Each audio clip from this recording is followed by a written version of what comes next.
Inversión de 350 pesos 1.000 millones de EU, Reino Unido en IA, cuántica y nuclear.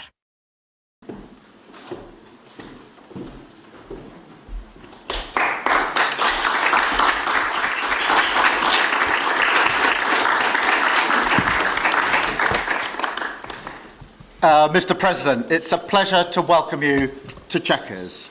This historic second state visit is a moment to celebrate the unique bond between our two countries. But today we've gone far beyond that. We've renewed the special relationship for a new era. The United Kingdom and the United States stand together today as first partners on defence, first partners in trade, with the groundbreaking deal we struck in May, and now with the new agreement that we've just signed this afternoon. We're confirming our status as the first partners in science and technology, ready to define this century together, just as we did the last. This tech partnership has the power to change lives. It's our chance to ensure that technologies like AI, quantum, and others amplify human potential, solve problems, cure diseases, make us richer and freer, strengthen the cause of democracy, not tyranny. This is the territory on which the future will be won.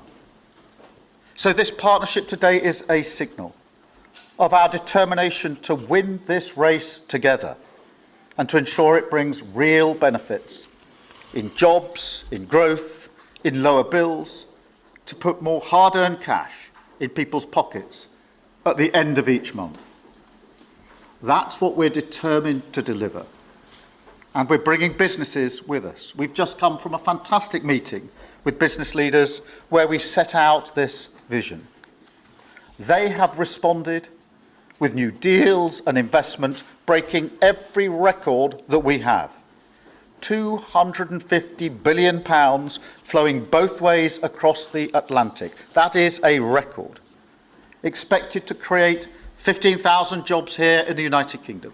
High-skilled jobs in cutting-edge sectors where people can build careers for the long term, changing lives in communities up and down our country. And look, while we shape this bond for a new era, the fundamentals have not changed. Security remains the cornerstone of this special relationship. We have the deepest, most advanced defence relationship in the world. Our warriors train together and they fight together. Our industries build together, everything from fast jets to the new AUKUS-class submarines. So now, as we drive up defence spending, we're going to sweep away the barriers to working together on new defence technologies so we can stay ahead of our adversaries. We're united in defence and security. Yes, absolutely. But we're also united in the pursuit of peace.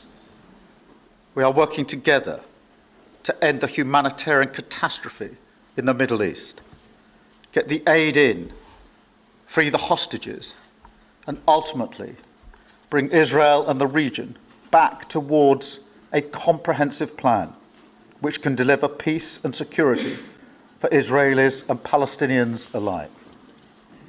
We're also working together to end the killing in Ukraine. In recent days, Putin has shown his true face, mounting the biggest attacks since the invasion began, with yet more bloodshed, yet more innocents killed, and unprecedented violations of NATO airspace. These are not the actions of someone who wants peace. So we've discussed today how we can build our defences further, support Ukraine, and decisively increase the pressure on Putin to get him to agree a peace deal that will last. And President Trump, you have led the way here, and we will continue to stand and work together for security and for peace. Mr. President, next year we'll celebrate the 250th anniversary of the United States. We've come on a long journey together since 1776. But it's no exaggeration to say that the partnership our two nations have built has shaped the world from the beaches of Normandy to the founding of NATO, to the creation of technologies that have revolutionized our lives. Time and time again, it is British and American men and women side by side, changing the path of history and turning it towards our values, towards freedom, democracy, and the rule of law. In Britain, we take huge pride in that. And let's be clear, this relationship is not just about history, it's about the future. It's about the benefits it delivers now and for decades to come, to make our people safer and better off. We've shown today that we're delivering those benefits, improving people's lives. So we will go into that anniversary year more optimistic than ever and more confident than ever about our two great nations and what they can achieve side by side. Thank you. And it is now my pleasure to give the floor to Mr. President. Thank you. Thank you very much, very much. Prime Minister Starmer, Melania and I are tremendously thankful for the wonderful hospitality that you and Lady Starmer have extended today at Chequers. Quite the place, I must say, quite the place. And we're grateful beyond words for the spectacular honor of the state visit yesterday at Windsor Castle, hosted by His Majesty King Charles III and Her Majesty Queen Camila. These are two fantastic people. We will never forget it.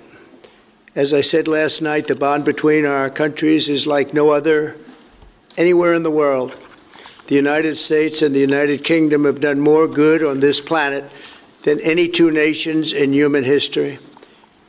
That is thanks in large part to the traditions of British liberty, which grew up on these isles, these beautiful, magnificent isles, and were carried by our ancestors to the New World. We're forever joined, and we are forever friends, and we will always be friends. This enduring connection is why I was thrilled that the United Kingdom was the very first country with which we made a historic trade deal, and a very good trade deal. He's a tough negotiator. I think it was a better deal for you than us, but these are minor details. It's a very good deal for both of us. He's a great negotiator.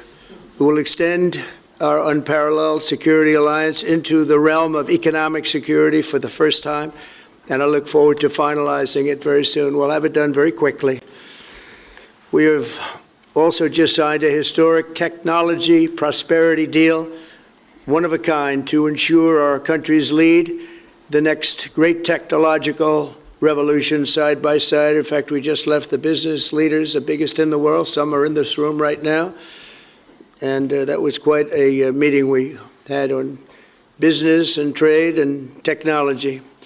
This trip has galvanized $350 billion in deals across many sectors, and we're committed to ensuring that the UK has a secure and reliable supply of the best AI hardware and software on Earth. And we supply that, and we'll make sure we supply it in quantity to the UK. And we also are joining forces on quantum computing and nuclear power, a natural partnership for close allies. The United States, as you probably have heard, is doing better than it has ever done in terms of business and investment. The stock market has hit a new high, as you know, and that's for many, many days out of our fairly short 8 months.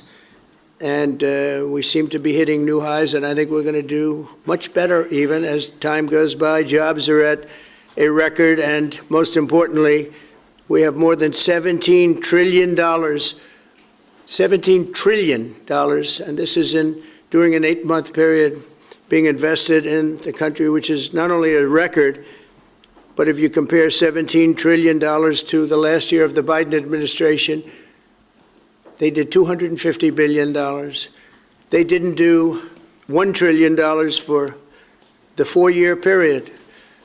We did $17 trillion of investment coming in A lot of it's because of tariffs, and a lot of it's for a lot of other reasons, but there's never been anything like it. It's an economic superstar. That's what's become. It was mismanaged and badly handled for a long period of time, but it's not badly handled anymore.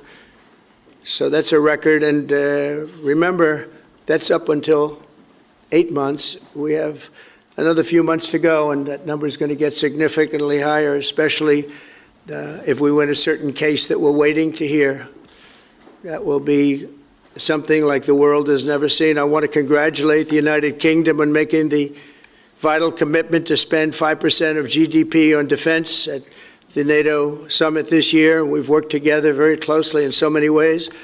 I'm very honored to tell you that we've solved 7 wars, wars that were unsolvable, wars that couldn't be negotiated or done. The U.S. has done 7 of them. The one that I thought would be easiest would be because of my relationship with President Putin, but he's let me down. He's really let me down. It was going to be Russia and Ukraine, but we'll see how that turns out. But that turned out to be, I thought it might be among the easiest of the group, but we had settled just about every conflict, and as you know, we're working very hard on Israel and Gaza. All that's happening over there. Complex, but it's going to get done. It'll all get done right. And likewise, Russia and Ukraine will get done. But you never know in war. You know, war is a different thing. Things happen that are very opposite of what you thought. You thought you were going to have an easy time or a hard time, and it turns out to be the reverse. As we saw in the unforgettable parade yesterday at Windsor Castle, what a place it is. The British Armed Forces carry on one of the finest military traditions in the world, one of the greatest marching bands, one of the most magnificent sights I've seen. I know that our service members look forward, and we do look so forward to working even more closely with yours as you push toward that 5% goal. And I think, Mr. Prime Minister, you're just about there. You're going to be there very quickly, along with a lot of other great countries. I want to thank NATO and our wonderful head of NATO, who's really worked very hard, Mark, for the job they've done. As you know, NATO was at 2% GDP, and they didn't pay it. Now they're at 5%, then they pay it. And we appreciate that. And we're sending a lot of weapons to NATO. NATO is paying for those weapons in full. But we're sending them, and we're doing a great job at getting them what they need. And we appreciate the fact that they're taking care of it, because the United States is into that war for $350 billion. And just really very sad. Just got out of control. They didn't know what they were doing. But over the generations, British and American warriors have shed their blood side by side in defense of liberty and freedom. And that's why it's so imperative that the United States and the United Kingdom stand together for these fundamental rights and values of the English-speaking world. And we've always stood together, and we will continue to. Just last week, a great American, Charlie Kirk, was heinously assassinated for speaking his mind. He was a great young man, incredible future. Some people said he might be president someday. I told him, I said, Charlie, I think you have a good shot someday at being president. And he just wanted to take care of youth. He loved youth. I've never seen anybody relate to youth like Charlie, and they related to him, and they're devastated. But I appreciate the many British citizens who have offered their condolences. And again, Charlie was a great person. We'll be going out to a service on Sunday. I'll be leaving with some of the people in this room just to celebrate Charlie and all that he's done. So incredible. Never seen anything like it. But I hope that together our nations can lead a movement to defend the glorious traditions of freedom on both sides of the Atlantic. There could be no greater tribute to the immortal bonds of affection and loyalty that unite the British and the American people for all of time. We have a relationship like no other. It will always be that way. We will always be united. We'll always be together. And I just want to thank you, Mr. Prime Minister, for the great job I think you're doing. Thank you very much. Thank you. Thank you.